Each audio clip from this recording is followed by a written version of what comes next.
Good morning kabayan, this is Tinyap. So for today, meron na naman tayong bagong-bagong freshly built house dito sa The Grand Park Place, Imus, Cavite. So bago ko pakita yung property na yan, make sure nakasubscribe ko sa aking YouTube channel and follow me on my social media accounts. Again, this is Tinyap, your kabayan broker. So kabayan, itong property na to is facing south ang orientation niya. And then, ang kanyang lot area is 173 square meters. Kanya namang floor area estimated 230 square meters. So, pakita muna natin ang environment, ang iyong neighbor bago tayo pumasok sa loob. Ito yung left side ko. And then, ito naman yung right side. This property, kabayan, is a smart featured house and your vehicular gate has an automatic gate system. So aside from the vehicular gate, meron ka din also pedestrian gate. So tara pumasok tayo dito sa may pedestrian gate. So this property is elevated. Meron kang steps dito pataas. So this is a single attached house. In front mo ka siyang single detached kasi meron kang setbacks na may yards ka both side. Pero ang attachment po nito is nasa rear part dito sa likodan. So yan, ingat ka lang, may mga steps dyan. So meron ka pang space dito. Ayan. So meron ka dito pwedeng gawing mini garden. And pataas dito sa part na to. Pwede din itong maging lanay area. So dalawa. So depende na lang sa'yo no, kung ano, paano mo siya aayusin. So ang sinasabi kong attachment kanina is ito. So kasi pag single detached ang bahay, paikot dapat yan, so may space ka doon. So ito, ang pinaka-attachment niya, itong likod na to. No? Dito siya nakadikit sa pinaka-fence sa likuran. So punta naman tayo dito sa may left side sa garage. Punta tayo dito sa may left side. Ayan, makikita nyo kabayan yung design ng property. Ano? Very modern yung design. And parang mosaic yung mga some parts of the wall ng property na ito. So ito yung pinaka-vehicular carport. So covered na din yan. Coming from the canopy on the second floor. And then meron ka na din dyang lights as well. So meron ka dito ng fence. So yung fence na yan nilagyan nila ng parang grills. So kung may bike ka, usually ganyan yung mga nakikita ko, sinasampa nila dyan yung bicycle nila, di ba? Para makatipid ka sa space, syempre. Para ma-maximize mo yung space ng iyong vehicular carport.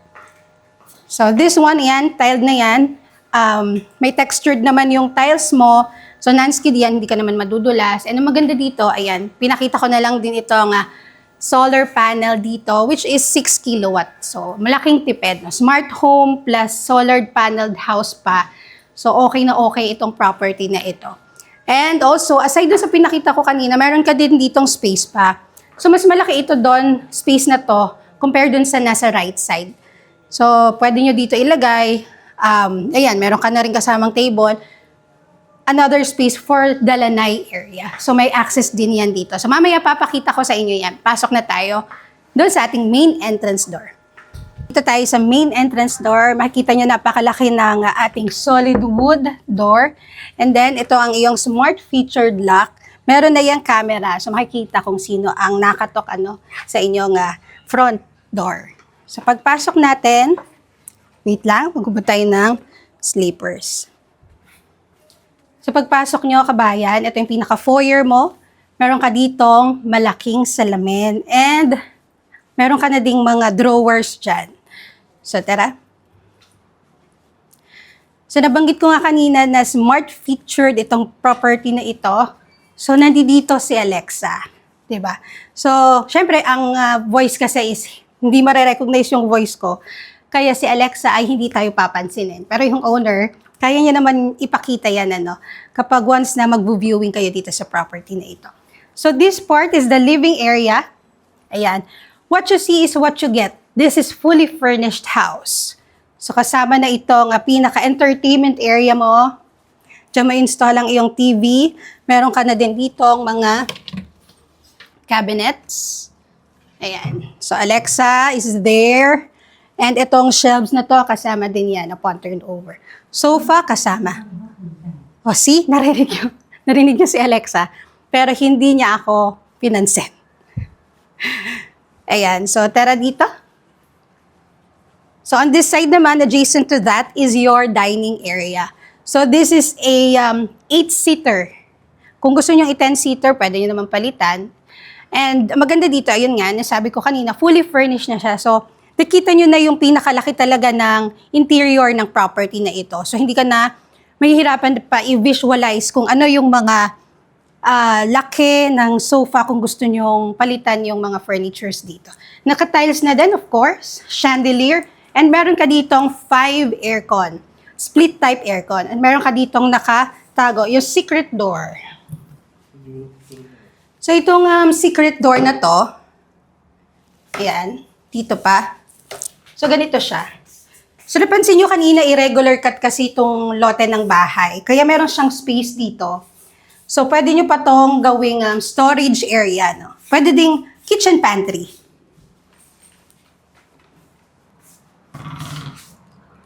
And then, on this side naman is the kitchen area. So, yung kitchen area mo, ayan, kasama na yung mga electronics. Meron ka na din ditong oven. Ayan. And, itong 2-door na refrigerator mo. Ayan. Diba? And also, fitted cabinets, granite tiles na marble ang design, range hood, meron ka na ding built-in stovetop over here, and dito sa side na to. Ayan, a lot of spaces for your kitchen area. So kung mahilig kang magluto, marunong ka magluto, ayan. Hindi ka mamumblema sa spaces dito sa kitchen area. You still have here kitchen countertop. So kung yung mga kagamitan, pwede mo pa diyang ilagay. And also, sige, medyo na may drawers ka pa dito. And then ito yung kanina, nagaling tayo dito, yung maliit na area dito sa right side. Ito yung access naman papunta dyan, yung sliding door na yon. So, pakita ko lang din, kabayan, galing tayo dito sa lanay area, may access door yan. Ayan. Naka-tempered glass, and meron na rin yung screen door na kasama. So, dito naman tayo sa side na to. Here you have space pa. And guess what? Kung ano ang nasa likuran ko. Also, a secret door that will lead you to the toilet and bath dito sa ground floor. Ayan. O, diba? Naka-stainless na din. Then, meron ng divider dito. And, wall niche. Smart. Featured na rin ang iyong toilet bowl. Ito ang iyong pinaka sink lavatory. O, diba? Very, parang ethnic yung design ng sink mo dito. And ayan, yung iyong here. So, mostly talaga dito ay smart featured na. Doon lang sa ating mga bedroom, doon lang walang masyadong in-install na mga smart featured appliances. Kasi, syempre, ayaw natin na nakokontrol yung ating mga bedroom, di ba? So, eto naman, bedroom dito sa ground floor, pwede kayong ditong mag-install ng inyong office or pwede ring bed ang ilagay nyo dito. And may kasama din siya na split type aircon. So yung mga nakikita nyo na mga highlight at pin lights, kasama na din yan, including this as well, no? Very modern and design. And even yung mga curtains, kasama na din yan. So, ready na ba kayong i-check ang second floor? So tara.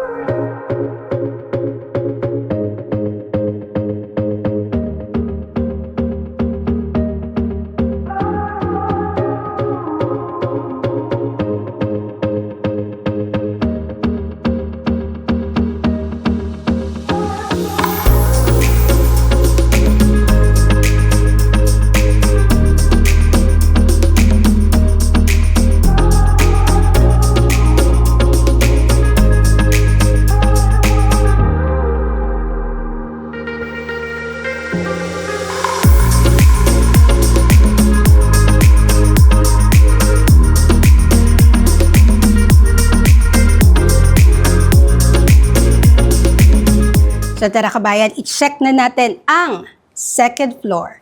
So, tignan nyo ang kaniyang staircases. So, solid ang iyong pinaka-thread dito sa stairways. solid hand railings, tempered glass.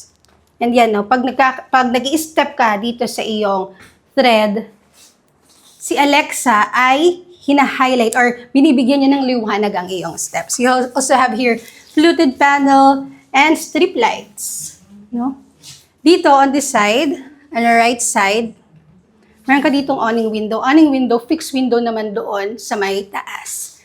So high ceiling na din ito as well. Okay, look at this.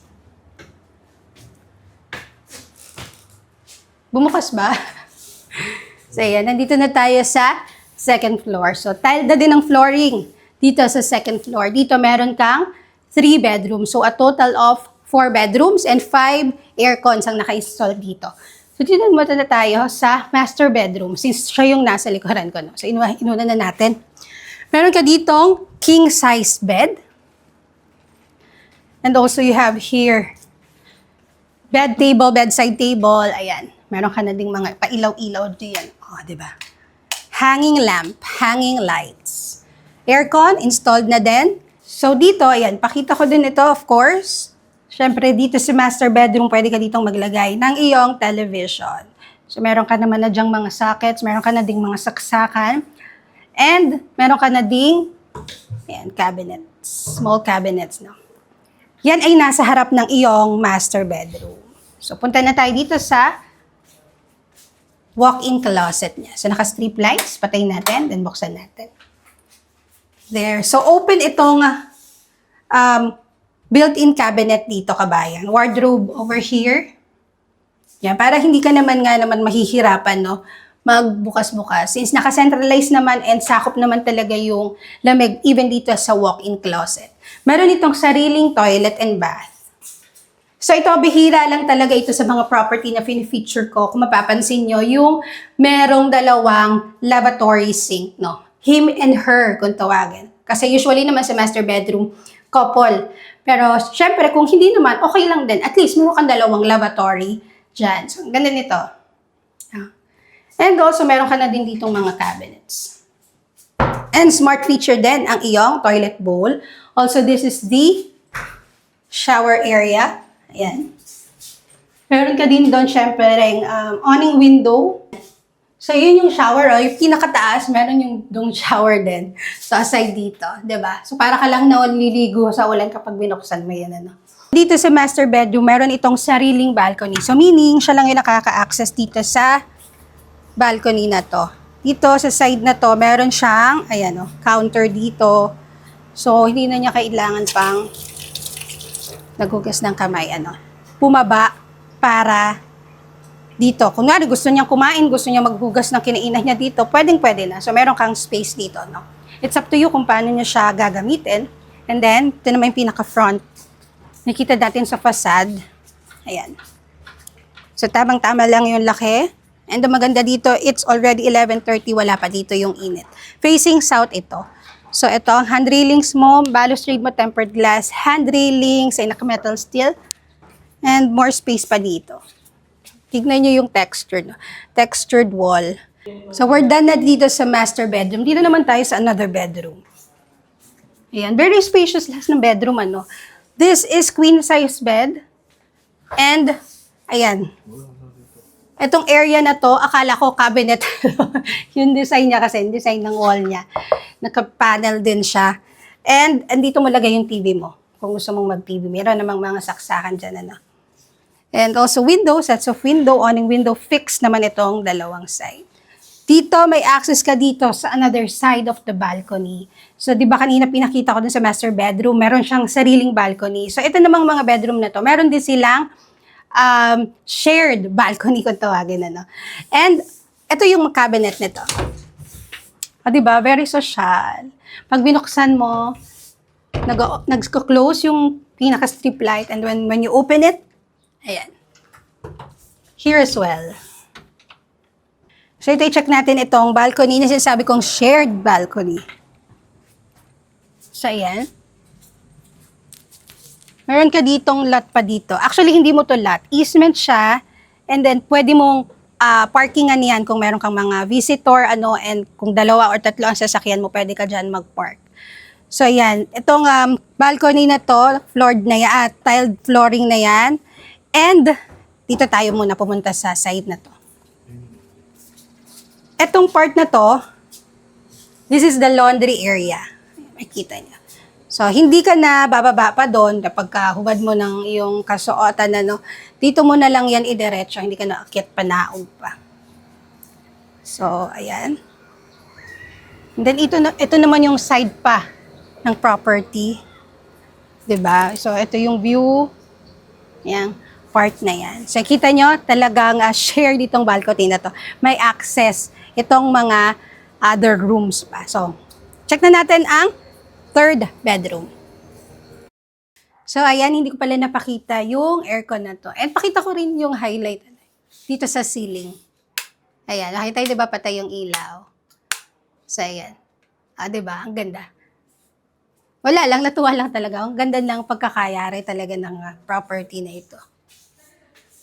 Ayan, so, pasok tayo dito sa third bedroom. Very spacious. Alam mo, kasya pa dito yung king size bed. And ang ganda talaga nung design kapag ganyan yung panel, ano. Para siyang wood design yung pinaka-panel mo dito. Meron ka na ding bedside table and yan.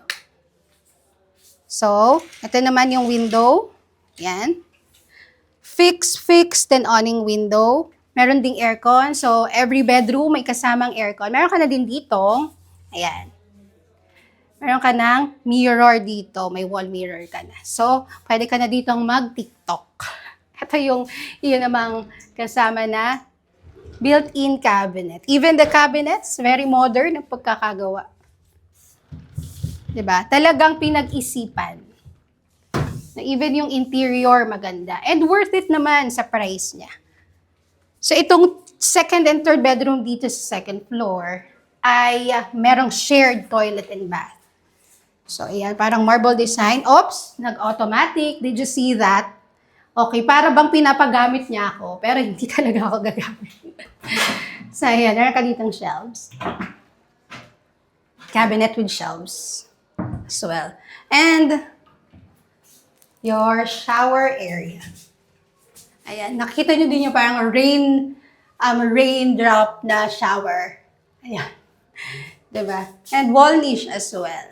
So, ang kaniyang tile, from floor to ceiling naman yan. And light gray na parang marble din ang design ng tiles na yan. So, papasilip ko din ito. Siyempre, kanina, di ba sabi ko sa inyo, shared. Kasi may access ito dito.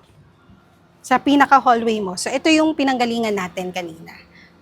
Yan. Okay. So, kabayan, kung nagustuhan mo itong property na ito, itong ating newly built, smart featured house, i-message mo na ako. Details is nasa description box ng video na ito. Again, this is Tin Yap, your Kabayan Broker. Thank you for watching.